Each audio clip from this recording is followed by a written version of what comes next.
Thank you, Prof, for giving us that opening prayers. Lord, yes, in the open, yes, at this point, I want to call on Mr. Julius Bokoru, SA Media and Public Affairs of the Honorable Minister, to introduce to the INDG delegation those who are on the minister's entourage. Mr. Julius Bokoru, please. Thank you very much, and good afternoon, Mr. Joel Bissina and the entire INDG team. Very familiar faces over there, and we are very pleased to be hosting you this afternoon. Over here, with the team of the Honorable Minister of State for Petroleum Resources, we have Felix Bob Nabena, who is the TA Niger Delta and Union to the Honorable Minister. We have Barrister Onyambo Peace Owe, who is to the Honorable Minister and also a member of the Governing Council of the Nigerian Content Development and Monitoring Board. We have Teme Banigo, TA Nigerian Content. We have my humble self, Julius Bokoru, SA Media and Public Affairs to the Minister. And then we have Wells Osomu, TA ICT, Engineer Wells Osomu. And then the big one, the principal, we have the Honorable Minister of State for Petroleum Resources, His Excellency Timipre Sylva, right here with us. Thank you very much, and I'm sure we are going to enjoy today's deliberations. Thank you very much. Again, I want to thank you, His Excellency, the Honorable Minister, for this warm reception to your abode. At this point, let me invite to present to us the IJAW People Assembly, the IJAW Nation Development Group Vision Mission to His Excellency. No other person will be qualified to do that than the leader of the delegation, who is one of our best in the IJAW Nation, Chief Architect Denzel Amangbe Kentebet. Please present to His Excellency the IPA INDG Vision and Mission. Denzel, please. Thank you very much, Joel. His Excellency Chief Timipre Sylva, Honorable Minister of State for Petroleum Resources, members of his delegation, members of the IPA INDG group, I greet you all. His Excellency, sir, our organization is legally registered as an incorporated trustee with the name IJAW People's Assembly, IPA. Though we operate under the name and style of IJAW Nation Development Group, INDG. Our vision is to envision an IJAW nation, world, peaceful, prosperous, strong, and advancing self-determined and self-reliant development space. Our mission statement is that of a resolve to stamp IJAW identity, dignity, pride in Africa and the world as the distinct and distinguished people of the human race. We draw membership from IJAW professionals in every field of human endeavor, with a commitment to promoting and protecting pan-IJAW interests. Our current membership cuts across the 5 continents of the globe. Our definition of professionalism draws from our style and approach of input, outcome, and impact, as well as our conduct, rather than titles and Western-style formal academic qualifications. Though we place added premium on these in the context of global, social, and knowledge-driven economic realities. We are emerging into an IJAW nation social-cultural and political economic landscape to fill a very distinct gap that complements the work of other IJAW nation coordinating organizations like the IJAW National Congress, IJAW Youth Council, IJAW Women Connect, IJAW Professionals, National Union of IJAW Students, National Association of IJAW Female Students, IJAW Elders Forum, amongst others. We are remobilizing, awakening and organizing IJAW Nation. We are supporting the building of IJAW organizations, institutions, and their operational capabilities to serve and deliver on their roles in our shared national agenda for all IJAW people. Our operating philosophy is found on rekindling IJAW spiritually as viewed from IJAW culture, cosmology, diversity, and plurality. We believe that IJAW, meaning truth, defines us as a people of destiny with a heritage of living for and expressing the truth at all times. We must therefore act and operate as our name and identity protect and material values which express IJAWness. Our core values are every action shall be underpinned by sustainability and cultural responsiveness. IJAWs are known to be driven by faith, courage, and sacrifice. We shall insist on service to our motherland, driven on performance excellence. In line with IJAW Foundation of Truth, we shall demonstrate accountability, openness, and transparency. While our actions shall target the realization of the individual's highest potential through support from and access to systems of opportunities for every IJAW person in ways that are proximate to every nuclear family in IJAW land. We aspire to deliver on our promise to IJAW land and IJAW people in line with international best practices. We will be guided by the principles of a learning organization. Our brand, sir, we do aspire to pride and distinguish ourselves as the IJAW reference organization that provide technically sound solutions to socio-economic and developmental challenges faced by the IJAWs.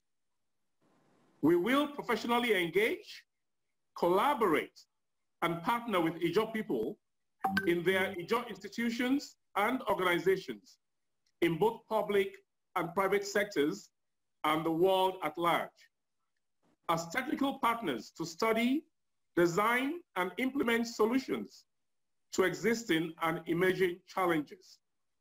We will also take independent actions as IPA, INDG to regenerate IJAW society and strengthen our capabilities to achieve progress. Our strategy, therefore, sir, is based on a five-pronged approach. 1, partnership and collaboration. 2, mentoring, coaching, influences from within organizations. Encourage training for capacity building, providing appropriate technical and other resource support system. And finally, reintroducing the age-long IJAW values and ethics. Our purpose covers advancing the IJAW brand into global reckoning from a developmental point of view, founded on self-reliance through self-determined, sustainable development efforts, flowing from our energies and resources of the IJAW people and IJAW land, respectively. Our goal, therefore, is to connect deeply with and be responsible to IJAW people and IJAW Republican tendencies. Our strategic goals are to pursue a purpose around 5 broad goals that deal with all spectrum of human advancement, which are agenda for 1, shared understanding of our heritage and legacies of rich culture and history of IJAWs. as a distinct and proud people in the human ecosystem of the world and the foundation of our development process. 2, holistic development of the IJAW human person into a sound spirit, soul, and body, and the organization of our human and social capital into a creative and viral social force for negotiating and advancing IJAW's culturally distinct civilization. 3, economic and business development agenda targeted at wealth creation and technical skills to prosper the IJAW person, families, community, and IJAW nation. 4, governance and peace building that deepen the democratic spirit in an ordered progress of IJAW land that emphasizes IJAW communalism and republicanism. 5, the management of our natural and built environment and the sustainable harnessing of natural resources for present and future generations. As a young and emerging organization seeking balance between the desire to be technically correct and professionally set up, as well as the need to be accountable and transparently governed in the service to IJAW stakeholders, we are forging a novel system that combines sustaining legitimacy with our people and retaining the character of technical and professional excellence. Our economic and business development vision is to reawaken, mobilize, and harness the energies, virility, and resourcefulness of the IJAW people, especially our youth.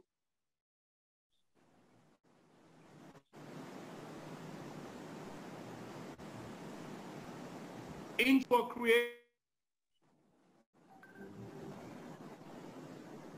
for economic and business survival, development and growth for people of IJAW descent across the globe.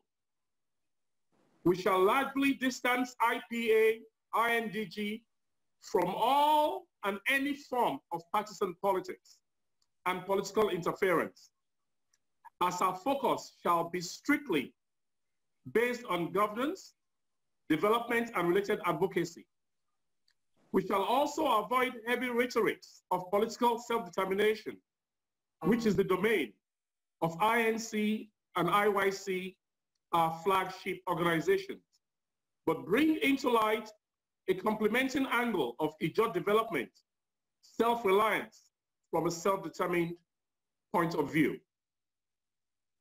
Our prayer, Honorable Minister, therefore, is that as we continue to introduce ourselves to leaders and people of IJAW nation, we have chosen to birth with courtesy at the shores of your person, leadership, and strategic role and its significance to our cause and causes.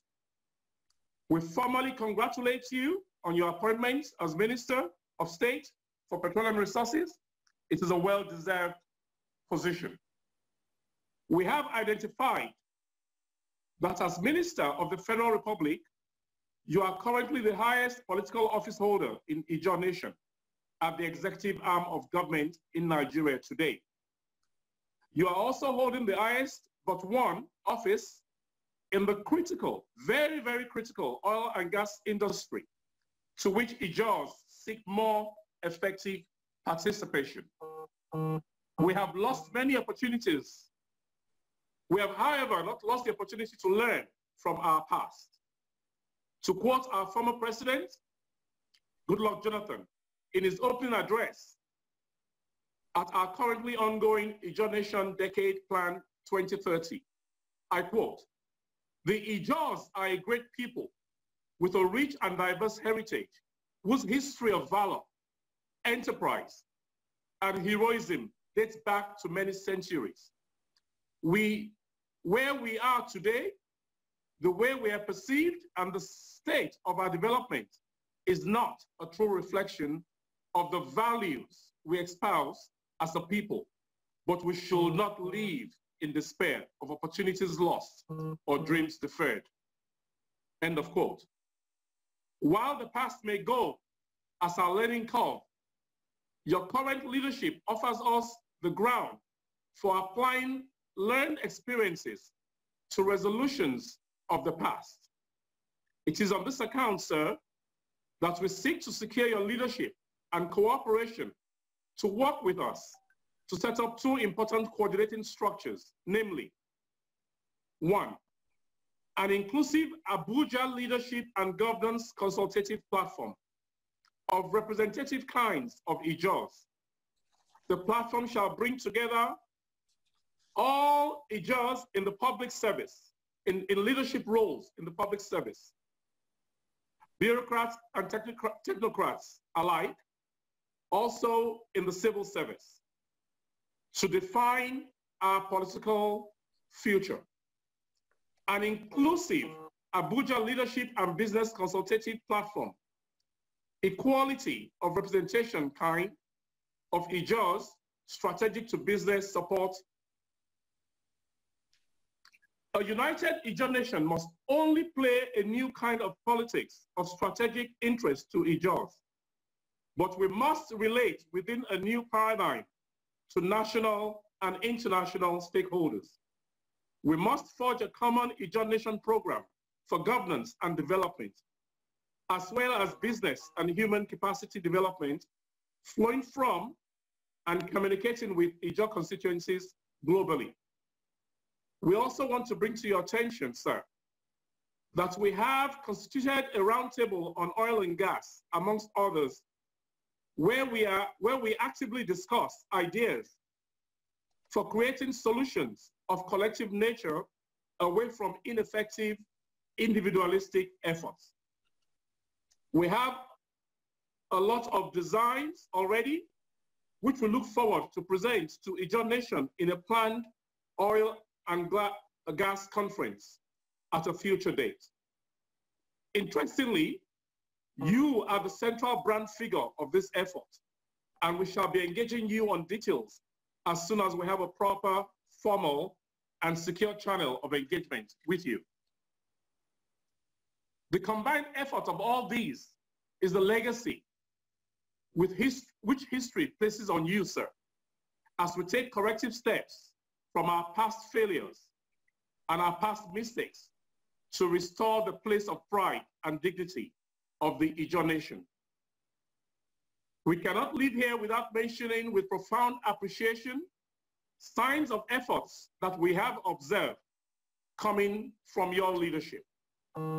We note with pride that you have sustained and grown the Nigerian content policy that your administration met on ground. Today, we see infrastructure monuments in the 17-story Nigerian content tower. We also note the recently signed Train 7 of the NLNG, Bonny, and the appointment of His Royal Majesty, Dr. Edmond Okoro, as its chairman. The activities around our 10-year strategic plan to local 75% of services in Nigeria for the oil industry is of keen interest to IJAWs and its participation in the industry. While we observe and declare support for your plans over the coming into effect of the NLNG Brass and the shipyard in Brass, let us further congratulate you on the pipe and gas cylinder fabrication plant in Polako, which you inaugurated about a week and a half ago. Finally, sir, we must not forget the environmental remediation issues in the Niger Delta region. This needs to be dealt with, and we believe that under your leadership, things will move very, very fast on this. Our people have suffered enough over the years. We shouldn't also forget the PIB bill. We are very glad this has been one of your focus, and you have been working assiduously to get this approved by the National Assembly. We are solely behind you on that. Safety in oil exploration activities and protection of oil-bearing communities is also of paramount concern to us, IJAW people. Thank you, Your Excellency, for having us in audience. God bless you.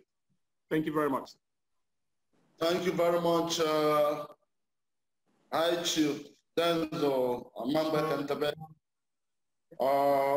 Indg, a pan-IJAW organization complementing the effort of existing IJAW organization, living through the core value of the Islam person, non-partisan organization made to work, making IJAW to work for IJAW people, organizationally and individually.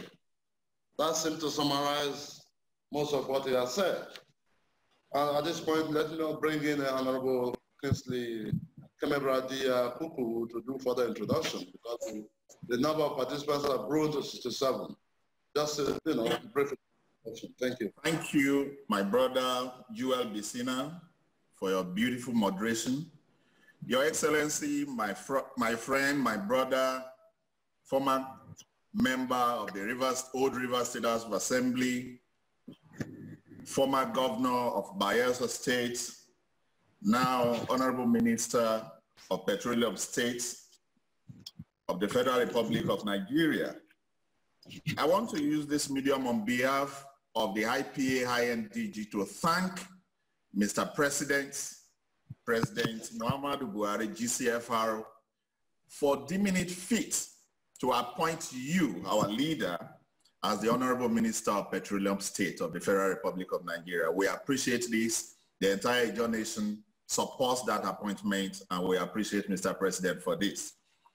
Honorable Minister, here with us again, we have Chief Joel Miri, we have Ambassador Eric Aworabi, we have Prince Tonye Prince Will, we have Dr. Austin Tam George, we have Professor Edmond Alison Oguru, we have Barrister Joseph Ateki, we have Dr. Pamo Igali from Atlanta, Georgia, USA, we have Dr. Stephen Benstow from United States, we have Bishop Tonyo Okio, your own, who is also part of us, we have Barrister Inuro Wills, we have Sazi Nagbere from USA, we have Mrs. Caroline Dokubo, your own Dokubo Mamaluta, we have Architect Danny Sokari George, we have Dr. G.A. Kalio, we have Chief Arole Brown, we have Mr. Eugene Abel, we have Ms. Bina Yediowe. Of course, we have our sister, Mrs. Ada Apiafi. We have His Highness Ayakime Whiskey. And for the last time, to be very clear, we have your former Attorney General, Sir Anthony George Ekoli SAL Bayes San Juan. We have Mr. Dennis Baningo, who is founder of IPA.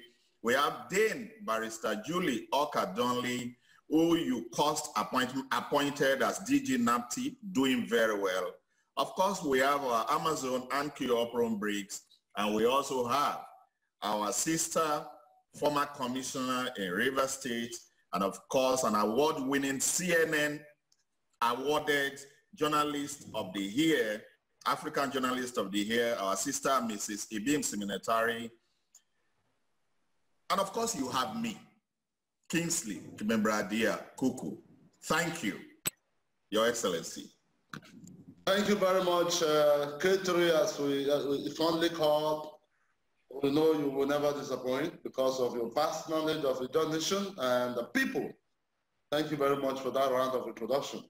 At this point, we have come to the climax of this occasion, and it is my rare privilege to invite Mr. Julius Bokoru, as the Media and Public Affairs of the Honorable Minister, to graciously present to us the Honorable Minister. Mr. Julius, please.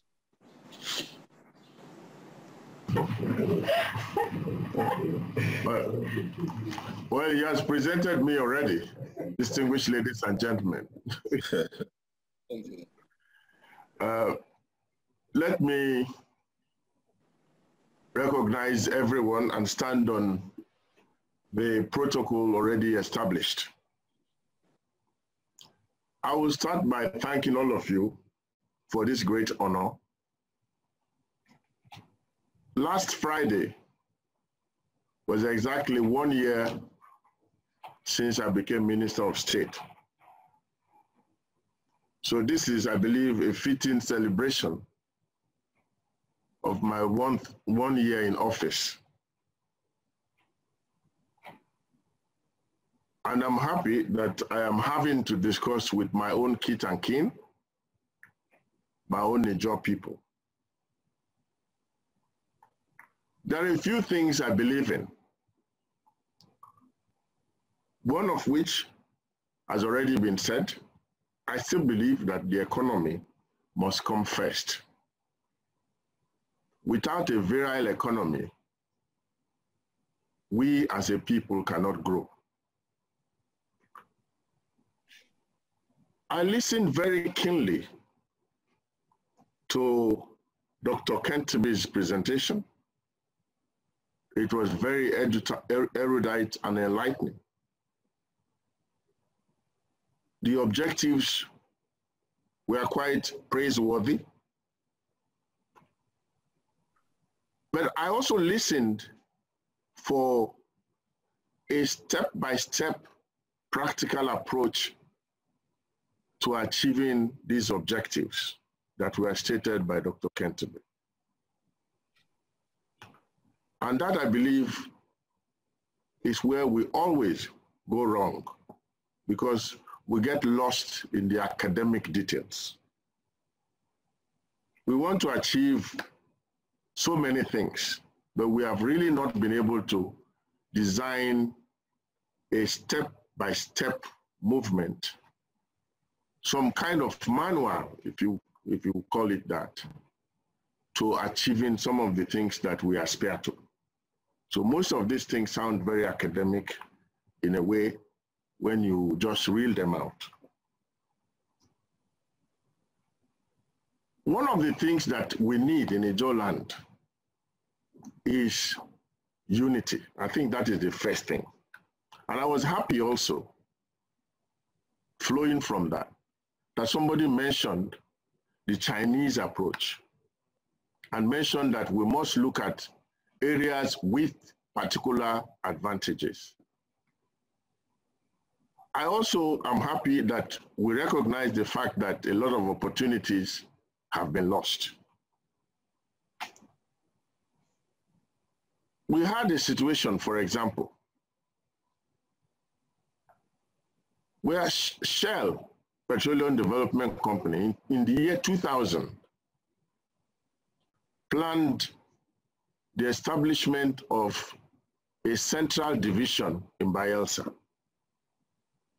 to take out some of the assets that were in Bayelsa that fell within the Eastern Division, and take out some of the assets that were in Bayelsa that fell into the Western Division, and create them into a central division.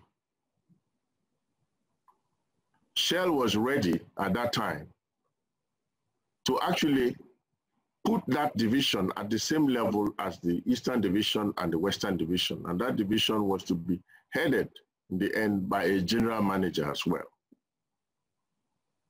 What killed it? Because somebody insisted that it must be in a particular location and not in Yenagoa.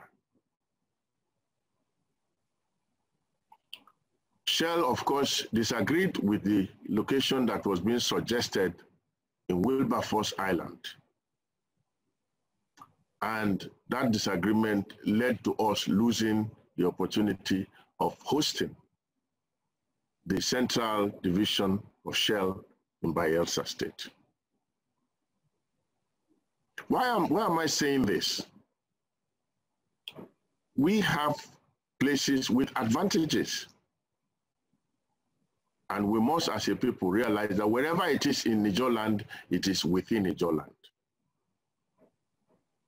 Today, we also lost the opportunity of having the brass LNG. A lot of people say all kinds of things that we are responsible. But frankly, it is sad that we lost that opportunity when we had the presidency of this country and had a full Minister of Petroleum. In the end, it boils down to unity and ensuring that all of us agree that things should be cited in places where the exact advantages exist and not necessarily in our own area. As governor of Bayelsa State, I felt that there was already a university in the Central Senatorial District, namely the Niger Delta University. And also in the Central Senatorial District, we also had the Ekewe Polytechnic. So my thinking was that I should move the College of Education to the East Senatorial District. And at that time, I thought that the law school that I brought to Bayelsa State should also be cited in Sagbama, so that we'll have a spread of higher institutions across Bayelsa State. The Council of Legal Education, however, felt that the policy is for law school campuses to be in the capital of the states and not anywhere outside the capital. So it was impossible for me to cite it in Sagbama. So instead of losing the opportunity, we cited it in Yenagoa. Today, the College of Education was removed from where I cited it, and things are quite lopsided. Why am I saying this? We must begin to look at issues, really, objectively, and not to just sweep things under the carpet when it suits us. As a people, we must stand on truth to be able to foster unity.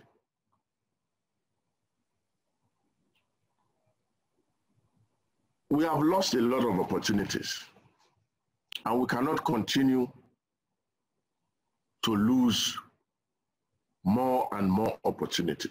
So this effort at remobilizing our people is, for me, very welcome.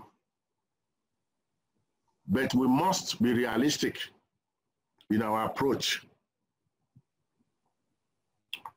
I fully subscribe to the inclusive Abuja Leadership Consultative Platform. I would like to work with them to fashion out practical ways of getting us out of this. And going further from here, I would like us to plan some kind of conference, if we have to call it IJAW National Economic Conference. Let us discuss our situation and formulate a step-by-step manual to achieving some of these things. It doesn't have to be because I am here, but if we have such a manual to guide anybody that is here, I'm sure that it will become very much easier for all of us. Now we talked about the Presidential Amnesty Program and the NDDC. These, for me, especially the Amnesty Program, is a very emotional matter because at least some of you there know the role I played in bringing about the Amnesty Program. It was an idea that I sold to the then President IJAW. Dr. Kingsley Kuku was in my team, and we worked assiduously to achieve it. I know the number of people that were against it. I know how many hurdles I had to cross, I had to fight. But I believe that the amnesty program as it is today is not what we envisioned it to be. Unfortunately, there is no serious institution in place in the whole of IJAW land. I believe that at this time, or by this time, having expended billions and billions and billions of naira on this program, we should have at least had a world-class training center for youth in the Niger Delta. But unfortunately, we haven't gone there at all. You have the issue of the NDDC, and it is almost a shame to all of us today that the NDDC envisioned to bring development to the Niger Delta has become an albatross of the Niger Delta. We cannot point to any major infrastructural project. The only project that we can always point to in the Niger Delta, in the IJAW land today, for me, of course, they've done a lot of bridges here and there, but for me, the most important project is the Nimbe Road project, which was done in collaboration with Shell. But in the end, we believe that we could have achieved a lot more. I always said this as governor. Let the NDDC get involved with big ticket items and allow state governments in the Niger Delta to handle the smaller projects. These are things that can come out of discussions in that conference, for example, that I'm advocating. But unfortunately, we are, as a people, we have not come together to formulate a roadmap. The will of our people.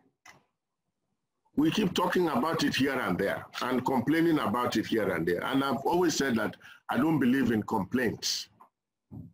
Because anybody that is complaining already takes himself out of the problem. For you to complain, it is assumed that you are not part of the problem. And in the end, some way or another, we are all part of this problem. So let us not complain.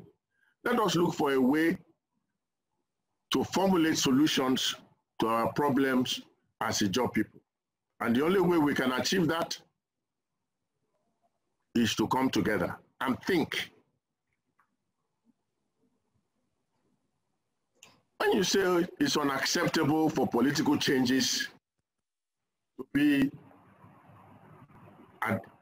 very frequent in Bayelsa, I agree. But now, which one is the unacceptable one?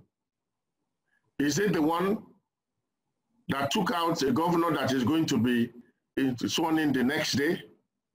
Or is it this one that declared a government unelected after that? You can come. We cannot claim to be apolitical because it is unnatural to be apolitical. Anybody who says is politically neutral, as far as I'm concerned, is not being fair to himself, not to me. We cannot be, because it's not the nature of man to be politically neutral. After all, so even Aristotle described politics, man, as a political animal. So we cannot say that we are politically neutral. We must look at, as IJAW people, we must locate ourselves in the politics of the nation. That is the only way we can grow.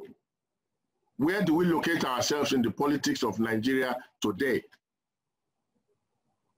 We had the opportunity. They gave us in this country, once before, the whole pot. The whole pot. And we held it. What did we take out of the pot of soup? The Nigerian pot of soup was given to us. We used it against ourselves. We were quarreling all over the place. until they came and took the port away, and we are still complaining. At this point, I think it is time for us to really realize, and I'm happy that we are realizing ourselves now, although late, but better late than never. Let us come together, sit down, and think and know that we have a collective destiny, and that it is only in unity that we can move forward. Whether it is in Boni, or it is in Brass, or it is in Yenagua, should not matter, as long as it is within IJAW land.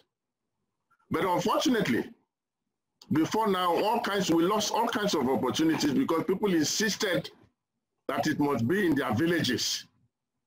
Those in authority insisted that they must have it in their village, if not, it won't work. Look at the Bayelsa airport. When we sited that airport along the east-west road, around Zarama, I discussed it with the then President Goodluck Jonathan. We agreed, because that was actually at the epicenter. It was equidistant from Warri and also Port Harcourt. From there, that was smack in the middle. We felt that if we site an airport there, we can service Patani, Ugeli on the western side, and service up to Ahoda and other communities on the eastern side.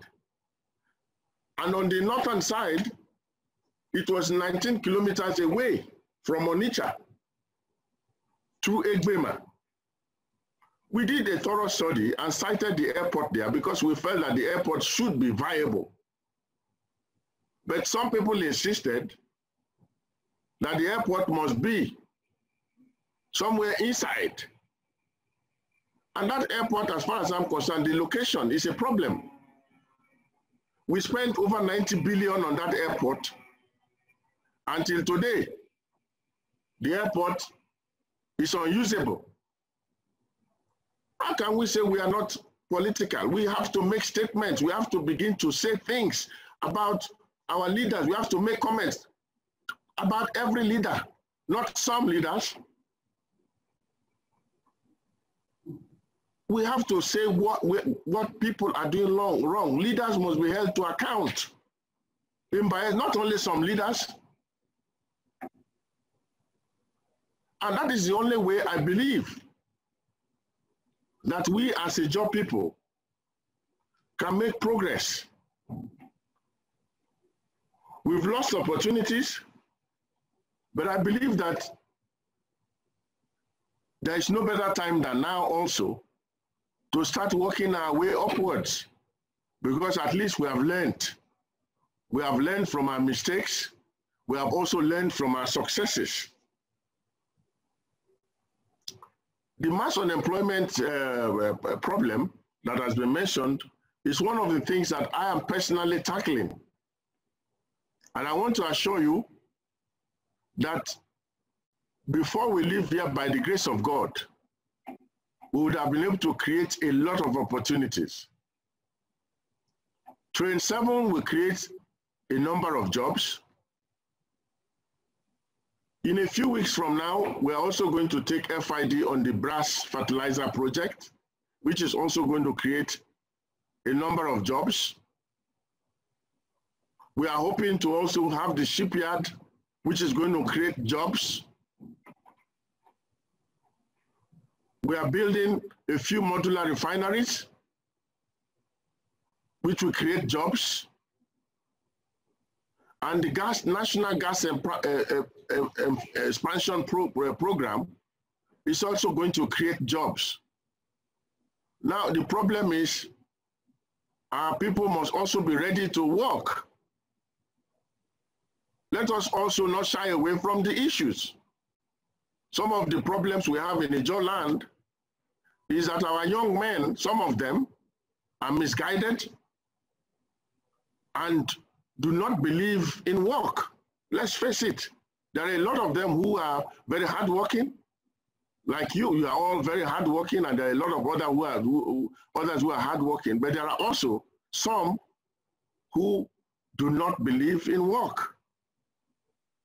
I came to NNPC, and as alternate chairman of the board, I requested for the nominal role.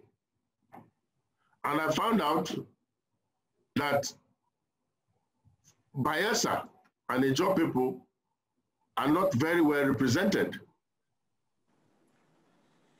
unfortunately. I remember in my first incarnation here as special assistant to the minister, the same problem was on ground. And we had to bring in a lot of people. We had to do some double promotion of our people.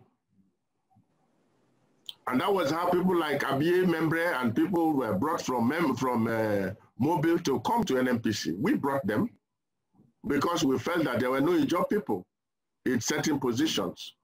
Today, instead of growing from there, we are even worse. And yet, to think that we were in charge here a few years ago. But now when you ask questions, they told me, I don't know how true it is, that Desiani, as minister, actually brought in over 100 people into NNPC. But at this point, that all of them resigned, all of them over time just left because they didn't think that it was a very profitable career path for them. Because the expectation for them was that salaries were jumbo. But when they came here and they came to terms with the reality, they didn't like the job and they all left. That's what they told me. So which means Desiani probably made some effort and our people left.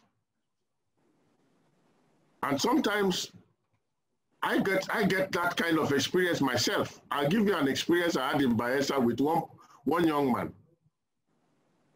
I was actually inspecting a project and the young man approached me and said he didn't have a job. So I took it on myself to get a job for the young man. So at that time, Saipem was building the Barang Ubie project in Bayelsa. So I called this Saipem manager to my office and I said, I want you to give this chap a job. And he gave him a job.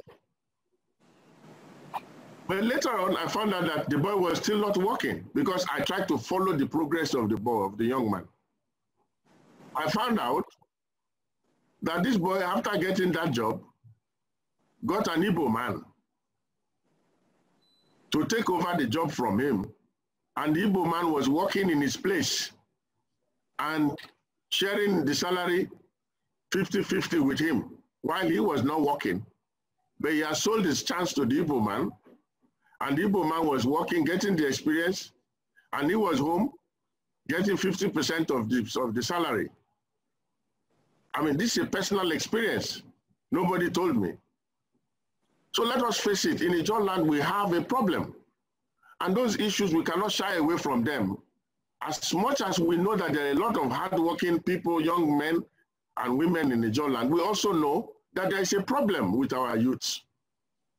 And we must come together as leaders to chart a course, step by step. How are we going to achieve these things? We can't sweep it under the bucket, under the carpet and be saying nice words about everybody.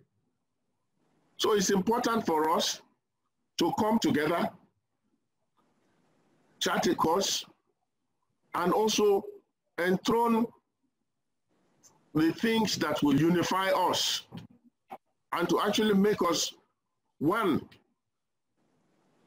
For example, in Bayelsa, we have a lot of issues, and some of you know that.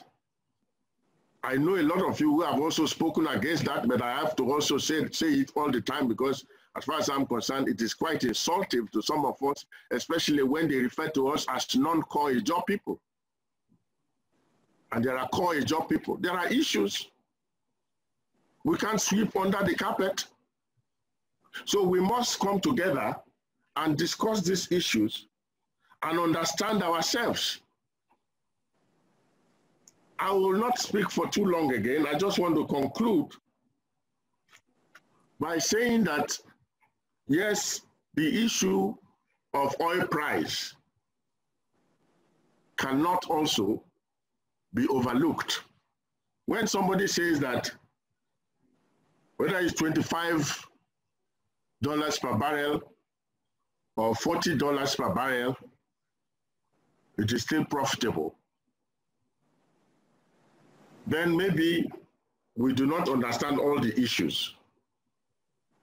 The problem now is that the production cost per barrel has gone up to a point where it is almost getting unprofitable. And let me explain a little bit. Now, when you get any oil company to pay out some money, these companies will not charge that payment to their profit. They will charge it to their operational cost. All the contributions they make to NDDC or to any program at all is charged to their operational cost. And today, they also charge a lot more to their security cost. So as a government, we are paying out to NDDC, contribute to NDDC, which payment was supposed to at least ensure peace in the Niger Delta in a way. But the oil companies on their own also claim, and we've given them the reason to claim, that they are spending a lot of additional money on securing themselves.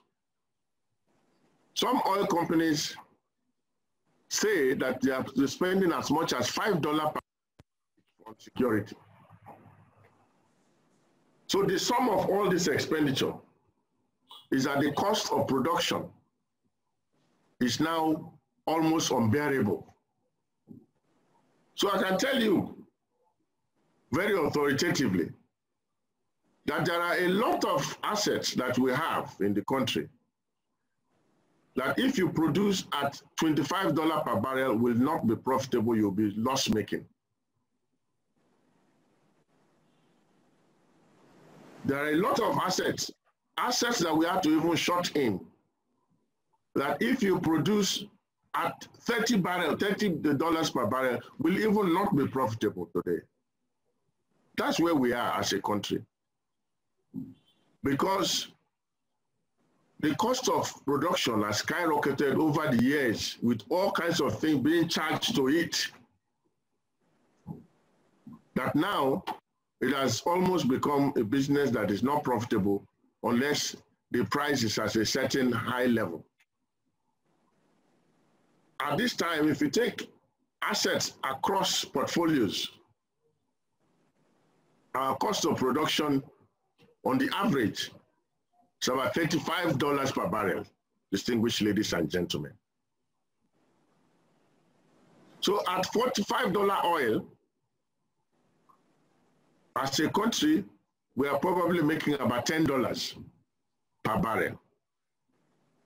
If oil price falls below that, we will even be making less. And with the OPEC cuts, you are not optimizing at all. Because if I was producing 2 million barrels, and now I'm forced to produce 1.4 million barrels, even if the cost is slightly higher, the numbers, beautiful situation we are in. But we as a people must sit down together and chart a course. How do we participate and take the commanding heights of this business that is in our area? If you look at it, every ethnicity in Nigeria somehow takes the commanding height in one sector. The Yorubas have taken commanding heights in the economy. Nobody can take it from them. Of course, the Northerners have taken commanding heights in the military. Nobody can take it away from them. I believe that with careful planning, we too, even from now, can begin to chart a way of taking commanding heights in this industry that is domiciled in our area. But unfortunately, there is a lot of quarrel, a lot of disagreements going on among us, a lot of non-alignment of vision. So I think that this is a time for us to sit down and align our vision. That's why I thank the people who put this together, that we are coming together now. I think the next step from here will be to see how we can have a forum where we can align vision so that we understand ourselves. We know that peace is very necessary in this place, in the Niger Delta. Agitation had its place at some point, but at this point, post-agitation, what is our plan? Are we going to continuously agitate for the rest of our lives or for the rest of the oil, of oil production life? Because the outlook today is not really very good. The global outlook is that by 2040, oil will contribute about 50% of global energy. 50%. Today, we are contributing over 80 to 90% of global energy requirement. But if in 1940, or in 2040 rather, 2040, which is about 20 years from now, our contribution to global energy mix will be just about 50%, then you know that the future is not very, very, very bright. But it is still a good time for us to take commanding heights. And that's why we are trying to move things towards gas, because we believe that that will take a longer time, and that will be the energy of the future, at least before we move completely to renewables. This is an opportunity for us. I believe that it's a wake-up call for all of us to come down from the tree that we have climbed and start climbing the mountain. Because today we've climbed a tree and there is a mountain before us. We should now start climbing the mountain and not just get stuck on top of the tree at the foot of the mountain. Distinguished ladies and gentlemen, I don't think I'll have the opportunity of answering all the issues that were raised, but I will just conclude with the PIB. I've looked at the PIB myself, and I believe that host communities are quite accommodated. But one of the things, at least we have the opportunity to do, is also during the public hearing, if we feel that there are issues that we need to reintroduce or introduce into the PIB, we have the opportunity, because when this bill gets to the National Assembly, it will be a public document and there will be public hearings. I don't want us to start discussing it because this document has taken about 20 years, if not over 20 years in the making. And at this point, I do not want to open the Pandora's box by opening it up for additional discussion. The floating stations, that project itself may have been conceptualized during the time of Professor Time David West, but I know that it was actualized during our time when Mingi was minister. Unfortunately, that program really was just hanging, because to have floating stations in the Niger Delta, in the waters of the Niger Delta, without having a very clear system of product supply to this station was islands of stations everywhere without having any way of reaching these islands. So what we are trying to do is to create a depot also in the riverine area, and to see that those floating stations become active. And really, we are expecting that we are going to be able to build even more floating stations for the Niger Delta area, so that for IJAW land, so that at least our people can have access to product. Well, I will not want to speak for much longer. The only way we can make progress here is for us to work together. And I actually welcome this kind of opportunity to interact with you I wish that it was not virtual because I don't really believe in this virtual communication. It is too impersonal. But if we were together and we were talking together and exchanging ideas together, it would have even been better. I'm hoping that post-COVID, we should have an opportunity of sitting down together and interacting and actually very frankly and openly telling ourselves the truth so that we can actually chart a way forward for IJAW land. Thank you very much, distinguished ladies and gentlemen. Thank you very much, His Excellency. Did I exceed my 13 minutes? It's okay. You actually did 12 minutes. Minister, it's okay. Minister, it's okay. I thought somebody would tell me, Minister, it's okay. No, we dare not tell you to off your mic. His Excellency, you did really well. I think we've all had a fair share of pepper soup this afternoon, or morning, evening, wherever you are in the universe, either it's morning to you, evening, or afternoon. Thank you very much, His Excellency. This is a very frank and honest conversation, and I think it's a new way, a new direction for us in the IJAW Nation, and this is what is mostly needed. When IJAW people meet, this is how they talk to each other. Very frankly, very honest, and without necessarily fighting and quarreling, even if that happens, is to get to the point where we all, at the end of the day, will live in happiness. Don't worry, His Excellency, post-COVID, we'll come to your house and have some bottles of drink and, if possible, some chin-ups and Gordon gin. Just keep them. It will be ×2 when we visit you post-COVID. Thank you very much. We appreciate it. We know how busy you are, but we've taken quite a chunk of your time this afternoon.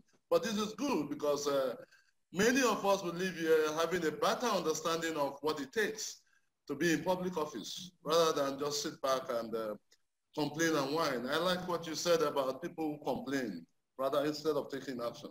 Thank you very much. I want to invite Miyabi Kromyama, who is also celebrating his birthday today, to do a presentation, a brief wrap-up, and vote of thanks, because we don't want to keep His Excellency much longer than we have done already. Today is an emotional day for me, like many other days, and I see something emerging out of the IJAW Nation. I want to thank you for the wealth of words, encouragement, frankness, truthfulness that you have offered us as IJAW people. You are a debater, I know you.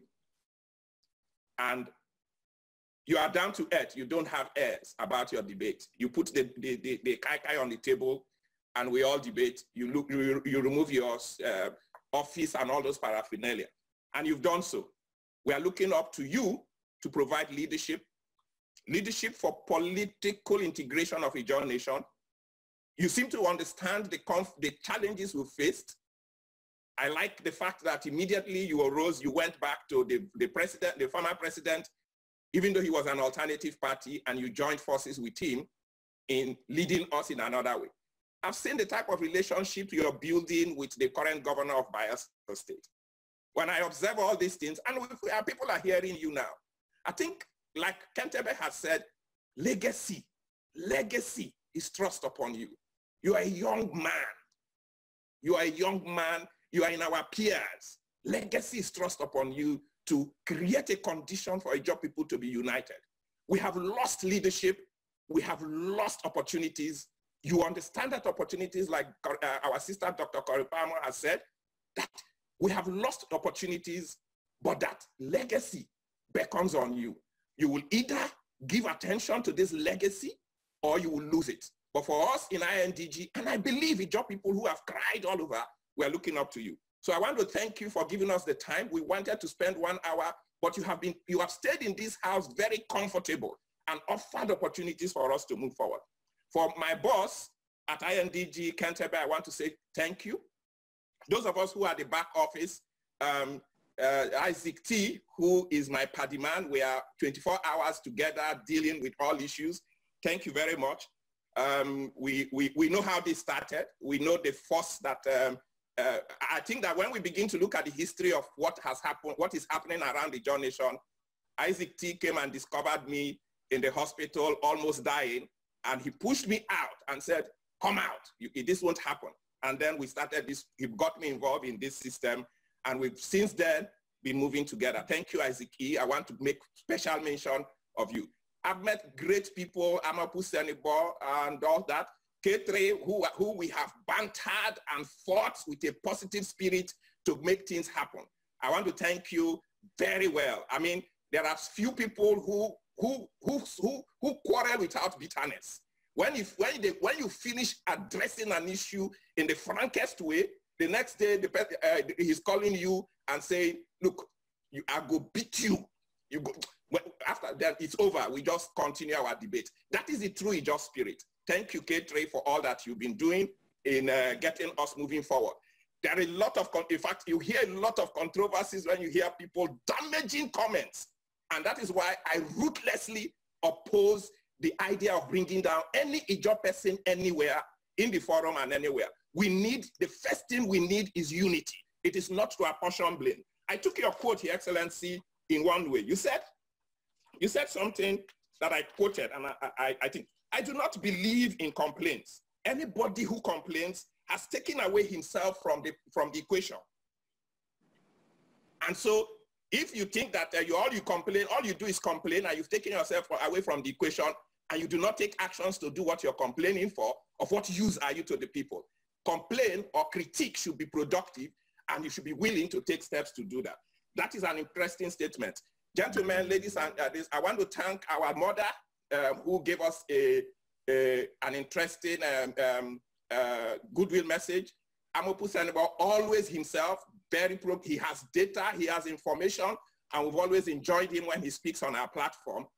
And of course, Dr. Timipre and all of us who are there, and all of us who have taken time from all our works to come. We can't use time to mention you. A lot of young people are volunteering at the back office because of what they are seeing, giving their time, coming to get involved. We wish that all of you come, that the space is open, and I believe that we will change the landscape of IJAW because I see a new spirit rising. On this note, I want to thank all of us for coming, and I yield the floor to Joel to continue with the proceedings as we close. Thank you very much. Thank you very much. On this note, I wish each and every one of you safe journey back home. And for those of us who it is morning, a good fruitful work day. And for those of us who it is evening, a jolly ride back home. And for those of us it is afternoon, a great lunch. Thank you, thank you, thank you.